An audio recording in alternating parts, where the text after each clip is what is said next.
Terbaru, Jaksa Agung ST Burhanuddin memerintahkan kepada jajarannya untuk segera mengeksekusi Sylvester. Burhanuddin menyebut pihak Kejaksaan Negeri Jakarta Selatan juga terus melakukan pencarian terhadap pendukung Jokowi itu untuk segera dieksekusi. Hati nurani kalian, camkan itu. Saya tidak butuh jaksa yang tidak bermoral. Yang saya butuhkan adalah jaksa yang berpintar, bermoral, dan berintegritas. Keluar kalau kalian tidak lakukan itu. Camkan apa yang saya katakan.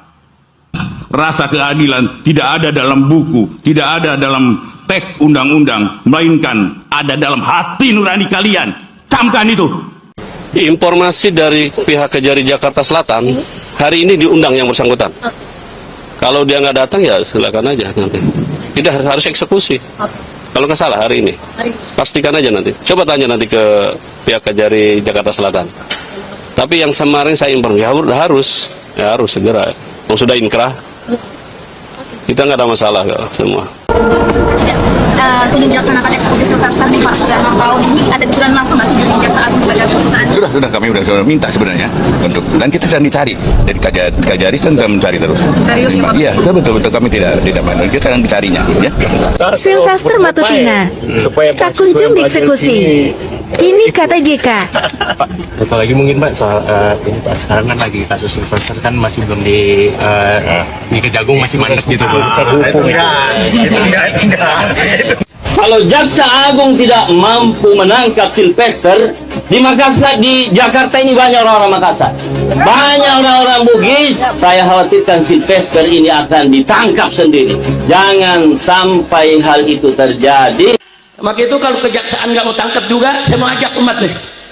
Besok kita cari, kita tangkap rame-rame, kita jeblosin kejaksaan, seret di jalan. Setuju tidak?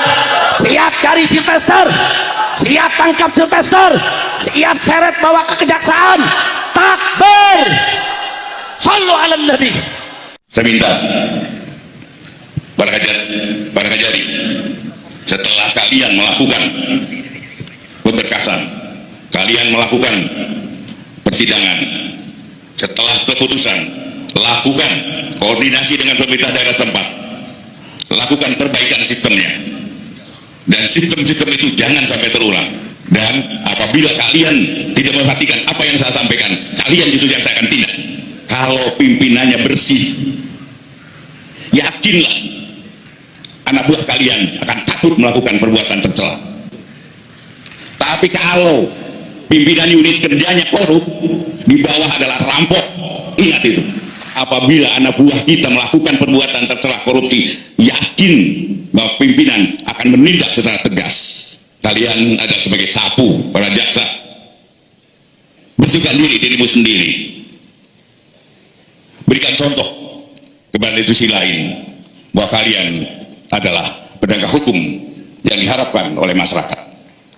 Ini ya sidang gugatan TK pengadilan kembali di Pengadilan Negeri Jakarta Selatan, karena setelah pekan yang lalu dia ditunda. Dan memang PK ini sesuai dengan KUHP-nya dan juga surat edaran dari Mahkamah Agung harus hadir, gitu kan Mbak. Jadi kalau dia tidak hadir, kecuali kalau dia di dalam tahanan, dia bisa diwakili oleh pengacaranya. Tapi kalau dia tidak di dalam tahanan, menurut KUHP, saya lupa pasal 265 atau 263 ayat 2 gitu kalau tidak salah, kita undang-undang hukum acara pidananya memang harus dia tanda tangani sendiri. Kalau tidak ya dianggap batal. Kemarin kan dia tidak datang.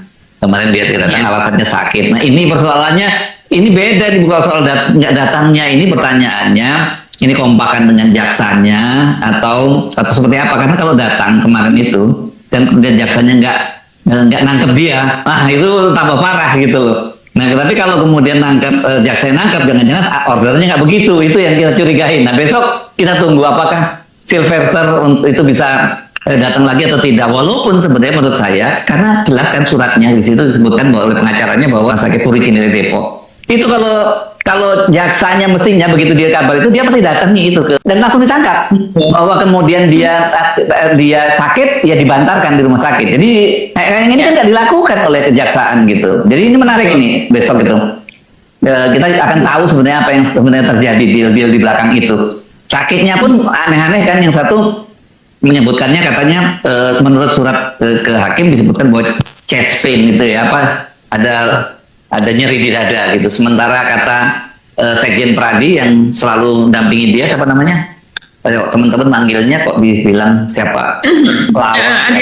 Oh Ade Darmawan. Ade Darmawan dia bilang tifus waktu itu. Jadi ini penyakit apa sebenarnya gitu. Dan saya tidak mendengar kabar bahwa ada jaksa penyidiknya atau bukan jaksa penyidik ya, mesti intelijennya kejaksaan yang datang ke rumah sakit Puri Kinere dan menangkap dia di rumah sakit. Jelas kok. Katanya selamanya alasannya kan hilang. Tapi kan ternyata dia katanya di rumah sakit Puri datangi, tangkap. Kemudian setelah ditangkap ada penandatangan surat penangkapan, dibantarkan. Gitu mestinya. Iya, ini mungkin ngeper juga ya Mas Ersu ya, Ngeper atau kopak? Silvertonnya, ya oke. Coba lakukan itu dan ingat akan aku tindak.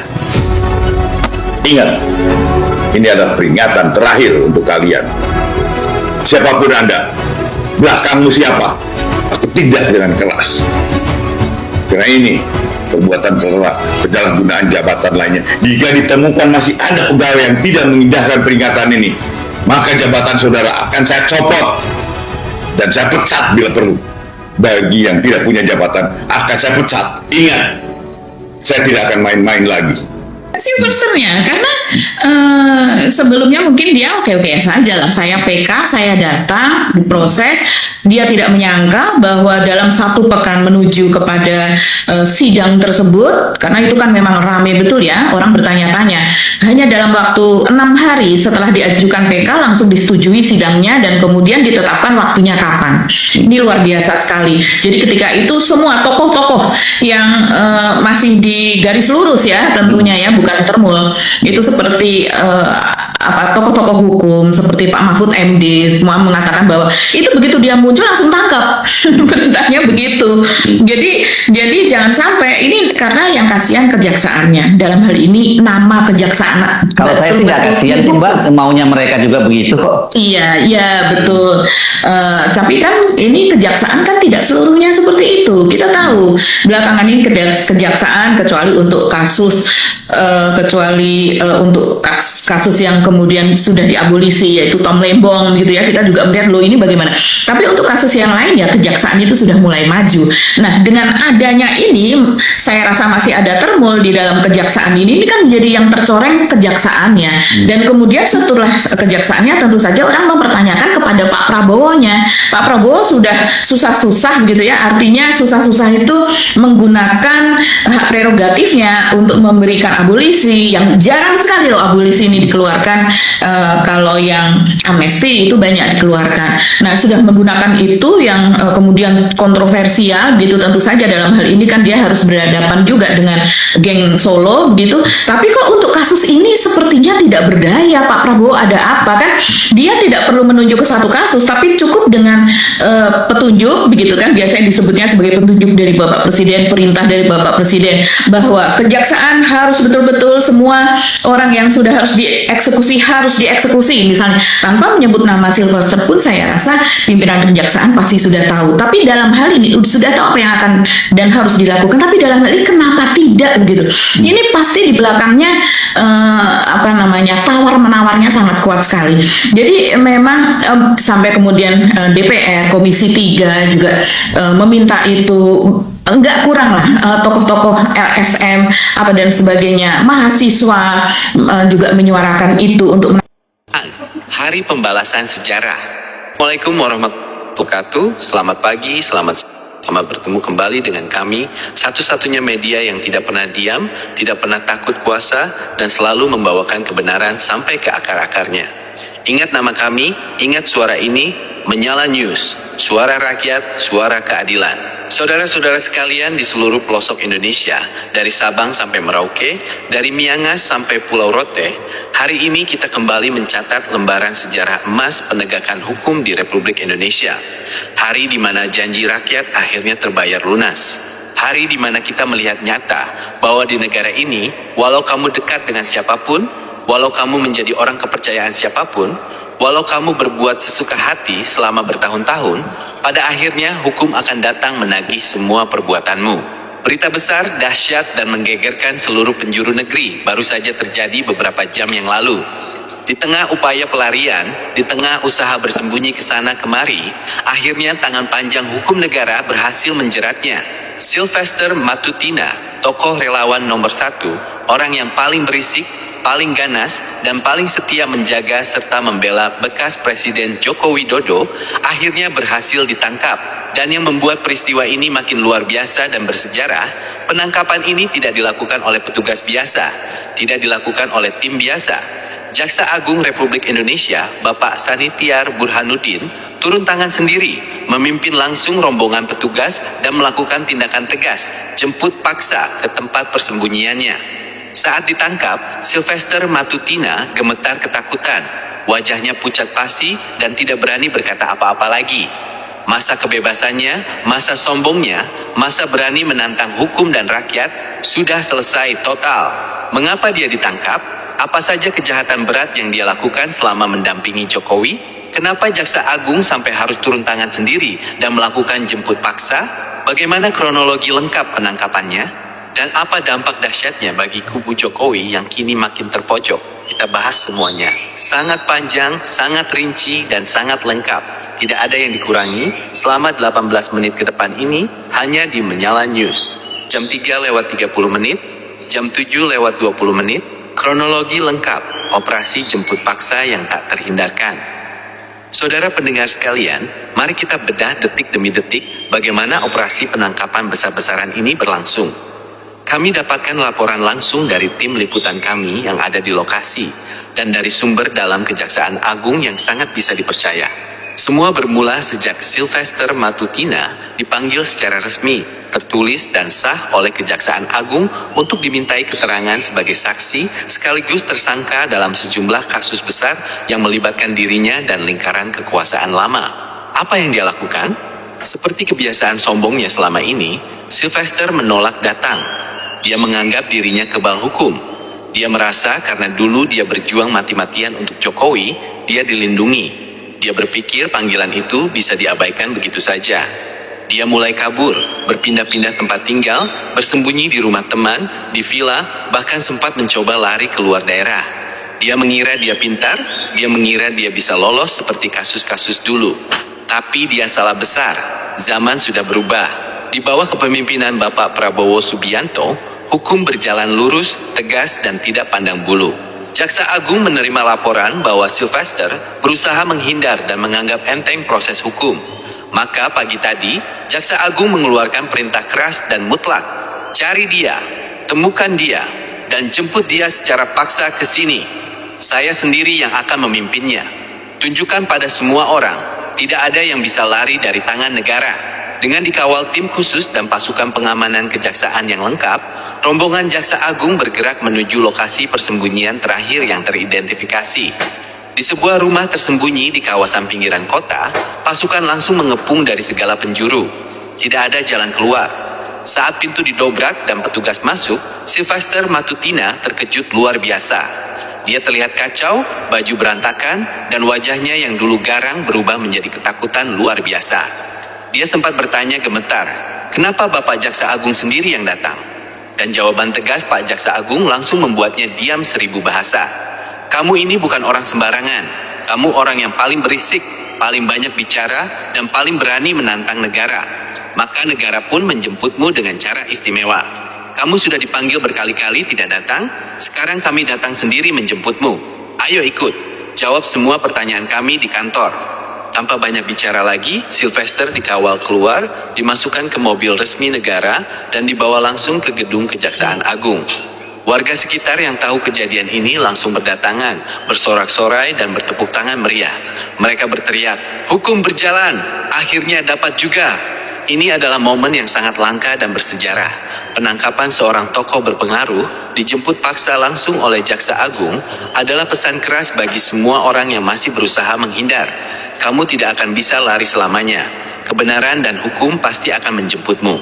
Hanya di Menyala News, Anda bisa mendengar kronologi selengkap dan sedetail ini.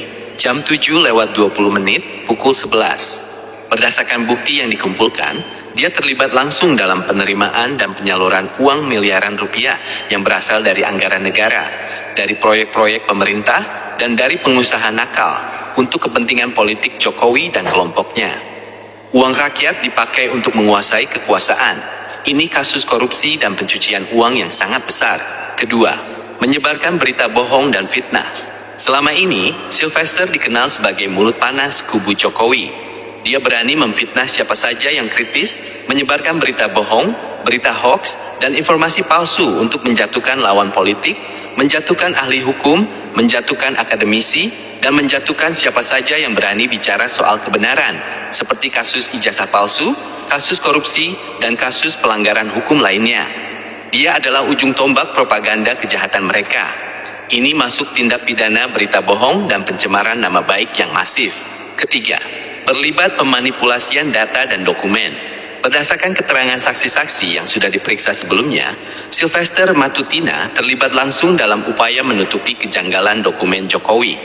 Dia mengatur strategi, menekan media, dan mengintimidasi saksi supaya diam dan tidak membuka fakta. Dia ikut serta dalam konspirasi besar menyembunyikan kejahatan negara. Keempat, penyalahgunaan pengaruh dan kekuasaan. Selama Jokowi berkuasa, Sylvester berjalan seolah-olah dia pejabat negara. Dia bisa mengatur jabatan, mengatur proyek, mengurusi izin, dan menekan aparat hukum. Dia memakai nama besar Jokowi untuk memeras banyak pihak dan menguasai banyak keuntungan ekonomi. Semua itu dilakukan secara melawan hukum. Kelima, menghina lembaga negara dan hukum. Yang paling membuat Jaksa Agung geram dan mengambil langkah jemput paksa ini adalah sikap Sylvester yang selama ini selalu meremehkan hukum. Dia sering berkata di media, "Hukum di tangan kami, siapa yang berani tangkap kami?" dan kata-kata sombong lainnya yang menghina martabat negara. Hari ini negara menjawab kesombongannya itu dengan penangkapan nyata. Lengkap sudah daftar kesalahannya. Tidak heran kalau Jaksa Agung tidak mau tawar-menawar lagi. Sylvester Matutina bukan lagi relawan, bukan lagi orang berpengaruh, tapi sekarang adalah tersangka negara yang wajib bertanggung jawab. Pukul 11 jam 13:30, Sylvester, dari yang paling garang jadi yang... Assalamualaikum warahmatullahi wabarakatuh. Salam sejahtera untuk kita semua. Selamat datang kembali di channel Jejar Fakta, channel yang selalu mengulas isu-isu politik dan peristiwa nasional dari berbagai sudut pandang. Sebelum kita mulai, saya mengajak teman-teman untuk menekan tombol like, subscribe, aktifkan lonceng notifikasi agar tidak ketinggalan video terbaru dari Jejar Fakta. Pada video kali ini kita akan membahas kabar yang ramai diperbincangkan di media sosial mengenai Sylvester, dinamika politik yang melibatkan sejumlah tokoh nasional serta berbagai spekulasi yang berkembang di tengah masyarakat. Mari kita bahas bersama berdasarkan informasi yang tersedia dan dengan tetapan mengedepankan sikap dan kritis.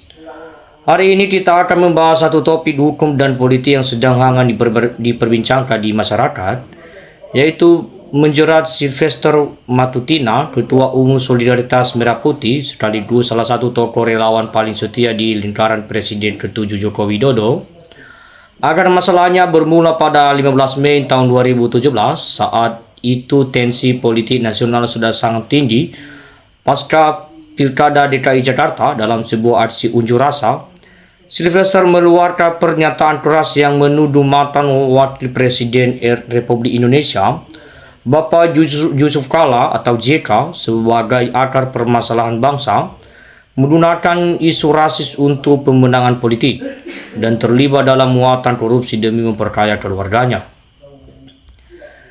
Ironi, kasus ini semakin tajam di mata publik ketika di tengah status hukumnya yang belum dieksekusi, Sylvester Matutina justru sempat diangkat menjadi komisaris independen di ID Food PT Raja Wali Nusantara Indonesia, sebuah holding BUMN pangan milik negara bertugas mengurusi distribusi komoditas penting rakyat seperti daging sapi, beras, dan gula. Penunjukan ini memicu kritik keras dari berbagai pengamat ekonomi dan tata kelola perusahaan negara. Good corporate governance, bagaimana mungkin sebuah instansi negara yang dibiayai uang negara, pengawasannya diserahkan kepada seorang figur yang memiliki beban kasus pidana masa lalu yang belum tuntas di kejaksaan. Hal ini menjadi contoh bagaimana keputusan politik terkadang mengabaikan sensitivitas etika hukum, yang pada akhirnya justru memperburuk citra dan integritas institusi pemerintah di mata publik. Belakangan ini di media sosial dipenuhi berbagai unggahan yang menyambut adanya perkembangan baru terkait Sylvester. Berbagai narasi bermunculan mulai dari dugaan adanya tekanan politik hingga berbagai spekulasi mengenai langkah-langkah pemerintah. Namun sebagai masyarakat yang cerdas, kita perlu membedakan antara opini, dugaan, dan fakta yang sudah terverifikasi. Tidak semua informasi yang viral otomatis benar. Oleh karena itu penting untuk menunggu keterangan resmi dari pihak-pihak berwenang. Di sisi lain, nama Presiden Prabowo dan Presiden ke-7 Joko Widodo sudah sering dikaitkan dalam berbagai pembahasan publik. Beragam analisis bermunculan mengenai hubungan politik keduanya. Namun setiap analisis tetap perlu didasarkan pada bukti yang dapat dipertanggungjawabkan. Dalam negara demokrasi, kritik maupun dukungan adalah hal yang wajar. Akan tetapi, semua pihak juga memiliki hak atas proses hukum yang adil dan asas praduga tak bersalah sampai ada putusan hukum yang berkekuatan tetap. Kita juga melihat bagaimana media sosial sering mempercepat penyebaran informasi. Sayangnya tidak sedikit informasi yang akhirnya menimbulkan kesalahpahaman karena belum diverifikasi. Sebagai penonton Jejak Fakta, saya mengajak kita semua untuk tidak mudah terpancing oleh judul-judul sensasional. Mari biasakan membaca informasi secara utuh dan membandingkan dari berbagai sumber yang terpercaya. Apabila memang ada perkembangan hukum ataupun pernyataan resmi dari aparat penegak hukum, tentu masyarakat berhak mengetahui. Namun jika masih berupa isu atau spekulasi, sebaiknya kita tidak langsung menyimpulkan. Perkembangan politik Indonesia selalu menarik perhatian publik. Setiap langkah tokoh politik pasti akan menjadi bahan diskusi, baik oleh pendukung maupun tidak mengkritik. Hal itu merupakan bagian dari dinamika demokrasi. Yang paling penting adalah bagaimana semua proses berjalan sesuai dengan hukum dan transparan sehingga masyarakat mendapatkan kepastian informasi. Apakah menurut kalian berbagai isu yang sedang ramai ini akan membawa perubahan besar dalam dinamika politik Indonesia, atau justru kita perlu menunggu informasi resmi sebelum mengambil kesimpulan? Silakan tulis pendapat kalian di kolom komentar dan berbahasa yang sopan dan saling menghargai. Jangan lupa like, subscribe, aktifkan notifikasi, dan bagikan video ini agar semakin banyak masyarakat yang mengikuti perkembangan isu-isu nasional secara kritis. Untuk itu teman-teman, mari kita juga bacakan komentar dari teman-teman kita yang selalu memberikan saran masukan untuk negara tercinta ini. Baik teman-teman, kita mulai dari komentar Bang Rian Nurdansian. Ijazah sudah jelas, sekarang KPK tangkap Jokowi, korupsi sampai APBD negara ambrol. Kita lanjut dari komentar Khairen Ramadan, tangkap Dana Didi, jangan biarkan koruptor merajalela seenaknya. Kita lanjut dari komentar Pak Narto, alhamdulillah Mas Do, ada hakim yang jujur, tegas, berani, benar-benar luar biasa. Kita lanjut dari komentar Eli Sutinar, ya Allah berikanlah kesehatan, keberkahan kepada hakim yang jujur, lindungilah beliau dunia akhirat, amin ya Robi. Kita lanjut dari komentar Muhammad Soba, ijazah Jokowi itu palsu, karena itu segera tangkap Jokowi dan seret ke penjara seumur hidup. Kita lanjut dari komentar Tririanti, adili Jokowi, penjahat luar biasa, kebenaran yang terungkap karena Allah swasta, amin ya Robi alamin. Kita lanjut dari komentar Kadrasri, begitu jelas keterangan Bu Tifa, apakah hakim tidak memahaminya apabila ijazah Jokowi juga tidak ditampilkan pun di sidang tak mau hadir. Jokowi adalah penjahat dan sudah memperjarakan rakyat, tak jelas ijazahnya. Kita lanjut dari komentar Murwani, rahasia pribadi karena takut terbongkar ijazah palsu. Kita lanjut dari komentar Sambilan Rasyat, yang busu borot disimpan tetap saja kecium baunya. Sudahlah akui aja, gak ada gunanya lagi ditutup-tutupin. Ayo berlaku jujurlah. Kita lanjut dari komentar Afif Ur. Kita perjuangkan bersama negara yang kita cintai ini. Apakah kita hancurkan sendiri? Deritanya rakyat, deritanya kita bersama. Kita lanjut dari komentar Pak Udin. Jokowi jadi merusak hukum dan pendidikan. Kenapa Menteri Pendidikan bukan dan dibayar berapa? Kita lanjut dari komentar Pak Bonaji. Harus yang jujur aja, jangan bikin gaduh, akhirnya ketahuan sendiri pembohong. Kita lanjut dari komentar Tenti Erniawati. Adili Jokowi, mestikan keluarga dan kroninya. Sudah banyak kesalahan dan kebohongan dalam mengkriminalisasikan orang yang tak bersalah. Kita lanjut dari komentar Yan Yon. UGM yang diselidiki yang mengeluarkan ijazah Jokowi. Kita lanjut dari komentar Bang Yusuf. Sudah pasti palsu 1000%, tetapi sayangnya jaksa, polisi, hakim semua hambanya Jokowi. Kita lanjut dari komentar Om BJ. Semua yang terlibat tentang ijazah palsu harus diproses, termasuk rektor dan jajaran yang pernah mengatakan ijazah asli dan manusia-manusia lainnya yang melindunginya. Oke teman-teman, masih banyak komentar-komentar yang bagus untuk teman-teman kita, dan kita akan bacakan komentar itu pada video berikutnya. Tetaplah di channel Jejak Fakta. Baik teman-teman, saya pamit undur diri. Sampai jumpa di video berikutnya. Salam Jejak Fakta, salam perubahan. Terima kasih.